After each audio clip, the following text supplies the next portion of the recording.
ሚድ ኤግዛም ነው። እስከ መጨረሻ እንድትከታተሉ በአክብሮት እየጠየኳችሁ ደግሞ አዲስ የሆናችሁ ካላችሁ ሳብስክራይብ በማድረግ ተባበሩኝ። እሺ ኢንስትራክሽን 1 ራይት ትሩ ኢፍ ዘ ስቴትመንት ኢዝ ትሩ ኤንድ ፎልስ ኢፍ ዘ ስቴትመንት ኢዝ ፎልስ ይላል። ኩዌስችን ነምበር 1 ፐርሶናሊቲ ሳይኮሎጂ ስተዲስ ካራክተሪስቲክስ ኦፍ ኢንዲቪጁዋልስ ዛት አር ሪላቲቭሊ ኤንጁሪንግ ይላል። ፐርሶናሊቲ ሳይኮሎጂ የሚያጠናው የአንድ ሰውዬ ወይም የአንድ ኢንዲቪጁዋል ሪላቲቭሊ በአንጻራዊ የሚቆይ የሰው ባህሪን ያጠናል ይላል። ወይም ፐርማነንት የሆነ የሰው ባህሪን ያጠናል ይላል። ትክክል ነው፣ ይሄ ጥሩ ነው። ምክንያቱም ፐርሶናሊቲ ሳይኮሎጂ ጊዜያዊ ሳይሆን በአንጻር የሚቆይ ለረጅም ሰዓታት ወይም ለረጅም ጊዜ የሚቆይ ባህሪ ነው የሚያጠናው ፎከስ የሚያደርገው። ስለዚህ አንደኛ ጥሩ ነው። ሁለተኛ ኬዝ ስቴዲ ሪሰርች ሜተድ ፕሮቫይድስ ሻሎ ኢንፎርሜሽን አባውት ሲንግል ፐርሰን ይላል። ይሄኛው ትክክል ነው፣ ባይዘዋይ ትክክል ነው። ግን ሻሎ ኢንፎርሜሽን የሚለው ብቻ ትክክል አይደለም ማለት ነው። ኬዝ የጥያቄው ኮንሰፕቱ ኬዝ ስቴዲ የሚያጠናው ስለ አንድ ግለሰብ ከላይ ላይ ወይም በቀላሉ ያጠናል ይላል።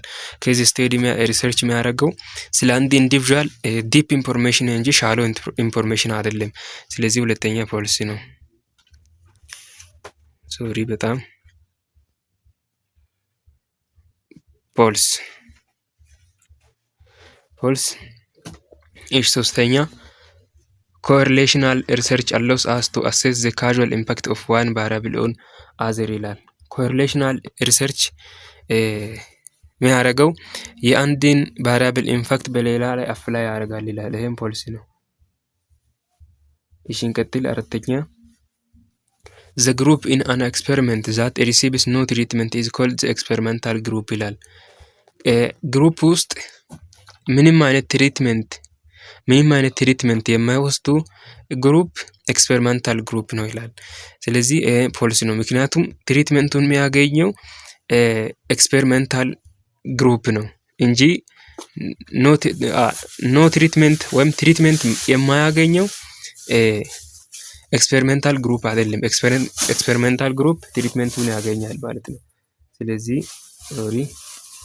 ፎልስ ነው። ፎልስ። አምስተኛ ሴንሴሽን ኢዝ ዘ ፕሮሰስ ኦፍ ኦርጋናይዚንግ ኤንድ ኢንተርፕሬቲንግ ኦፍ ሴንሰሪ ኢንፎርሜሽን ፎልስ ነው። ይሄ ፐርሰፕሽን ነው። ኦርጋናይዝ ኤንድ ኢንተርፕሬት የሚያደርገው ፐርሰፕሽን ነው እንጂ ሴንሴሽን አይደለም። ስለዚህ ፎልስ ነው። አምስተኛ። ስድስተኛ ለርኒንግ ኢዝ አኩዚሽን ኦፍ ናውሌጅ ዛት ኢዝ አላዋይስ ጋይንድ ስራው ስተዲ ይላል። መማር ወይም እውቀት የሚገኘው ፎርማል በሆነ በስተዲ ብቻ በማጥናት ብቻ ነው ይላል። ስለዚህ አንድ ሰው የሚማረው ከተለያየ ከማህበረሰብ ሊሆን ይችላል፣ ከኤንቫይሮንመንት ሊሆን ይችላል፣ ከጓደኛው ሊሆን ይችላል፣ ከተለያየ ነገር ሊሆን ይችላል እንጂ የግድም ከትምህርት ቤት ወይም ፎርማሊ ከስተዲ ወይም ከማጥናት ብቻ አይደለም። ስለዚህ ፎልስ ነው። ፎልስ። ስድስተኛ። ሰባተኛ the technique of firing two stimuli so that the response to one is elicted by the other is technically based on social learning theory ይሄኛው ሶሻል ለርኒንግ ቲዮሪ ሳይሆን ክላሲካል ነው። ክላሲካል ለርኒንግ ቲዮሪ ነው። ስለዚህ ሰባተኛው ፎልስ ይሆናል። ፎልስ። ስምንተኛ in operant condition theory of learning the response is involuntary ይላል። በኦፐራንት ኮንዲሽን ጊዜ ሬስፖንሱ ኢንቮለንተሪ ወይም ከሰውየው ፍቃድ ውጪ ነው ይላል። ስለዚህ ይሄ ክላሲካል ኮንዲሽን ጊዜ ሬስፖንሱ ኢንቮለንታሪ ነው እንጂ ኦፐራንት ኮንዲሽን ጊዜ ሬስፖንሱ ቮለንታሪ ነው፣ ኢንቮለንታሪ አይደለም። ስለዚህ እኛም ፎልስ ነው። ስምንተኛ ፎልስ። ዘጠነኛ the goal of negative reinforcement is to decrease the likelihood occurrence of undesirable behavior ይላል። የኔጌቲቭ ሬንፎርስመንት ስራው ኦከር የሚያደርገው ወይም እሱ የሚሰራው ያልተፈለገ ባህሪን ለማስወገድ ነው ይላል። ስለዚህ ይሄም ፎልስ ነው። ምክንያቱም ኔጌቲቭ ሬንፎርስመንት አቮይዳንስ ነው እንጂ ያልተፈለገ ነገር እንዲወገድ የሚያደርግ አይደለም። ይሄ ፓኒሽመንት ነው፣ ኔጌቲቭ ፓኒሽመንት ነው እንጂ ሬንፎርስመንት አይደለም። ስለዚህ ፎልስ ነው። ዘጠነኛ እሺ 10ኛ ፓኒሽመንት ኢዝ ኤኒ ስቲሙላስ ዛት ሪዛልትስ ኢን ዘ ኢንክሪዝድ ፍሪኮንሲ ኦፍ ሬንፎርስመንት ዌን ኢት ኢዝ ዊዝድራውን ይላል። ፓኒሽመንት የሚባለው የትኛውም ስቲሙላስ ሆኖ ፍሪኮንሲ ወይም ነገሩ ያ ድርጊቱ እንዲደጋገም ፍሪኮንሲ እንዲኖረው ያደርጋል ይላል። ፓኒሽመንት አፕላይ ሲሆን ወይም ዊዝድራው ሲሆን ስቲሙላሱ እንዲደጋገም ወይም ያ ድርጊቱ እንዲደጋገም ያደርጋል ይላል። ይሄም ፖሊሲ ነው። ፓኒሽመንት ያቆማል እንጂ እንዲደጋገም አያደርግም። ስለዚህ ፖሊሲ ነው 10ኛ። ኦኬ ትሩ ፖሊሲ ይሄን ይመስላል። አንደኛው ትሩ ነው እንደምታዩት፣ እስከ መጨረሻ ያለው ደግሞ ፖሊሲ ነው። ከ2 እስከ 10 ያለው ፖሊሲ ነው። መልሱን አስቀምጥላችኋለሁ። የኩዌሽን ሺት ነው፣ አንሰር ሺትንም አስቀምጥላችኋለሁ ቴሌግራም አድራሻዬ ላይ። ስለዚህ አሁን እንቀጥል። ኢንስትራክሽን ቱ ማች ሞደርን ፐርስፔክቲቭ ጊቨን አንደር ኮለመን ቢ ዊዝ ዘ ስቴትመንት አንደር ኮለመን ኤ።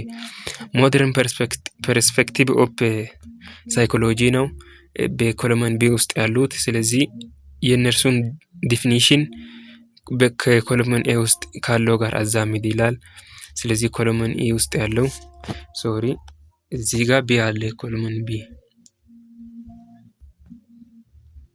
እንዳለ ይወቁ። ስለዚህ ኮለመን ቢ ላይ ቢሄቨራል ፐርስፔክቲቭ አለ፣ ባዮሎጂካል ፐርስፔክቲቭ አለ፣ ኮግኒቲቭ አለ፣ ኢቮሉሽናሪ አለ፣ ሁማኒስቲክ አለ፣ ሳይኮዳይናሚክ አለ፣ ሶሾ ካልቸራል አለ።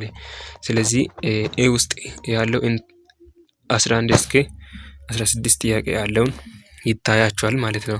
ስለዚህ እንስራው።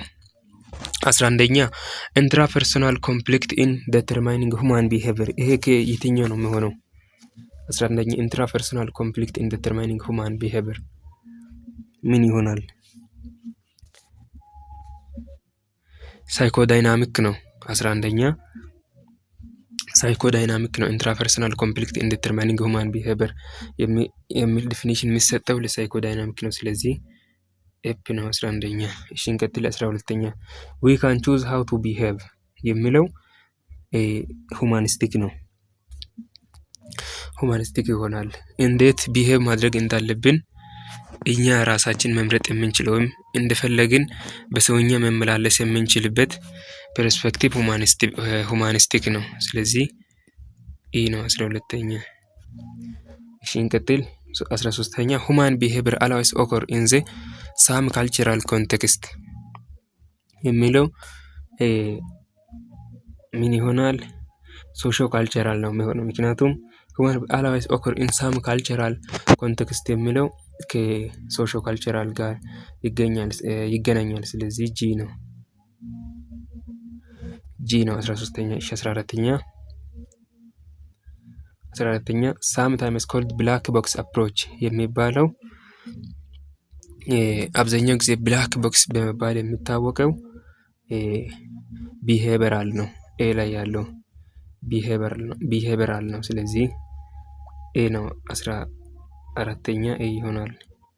15ኛ ኮንሰርንድ አባውት ዘ ሜንታል ፕሮሰስ የሚለው ኮግኒቲቭ ነው። ሲ 15ኛ ሲ 16ኛ ሪሌት ቢሄቨር ቱ ፋንክሽን ኦፍ ዘ ቦዲ የሚለው ደግሞ የባዮሎጂካል ነው። ቢ ነው።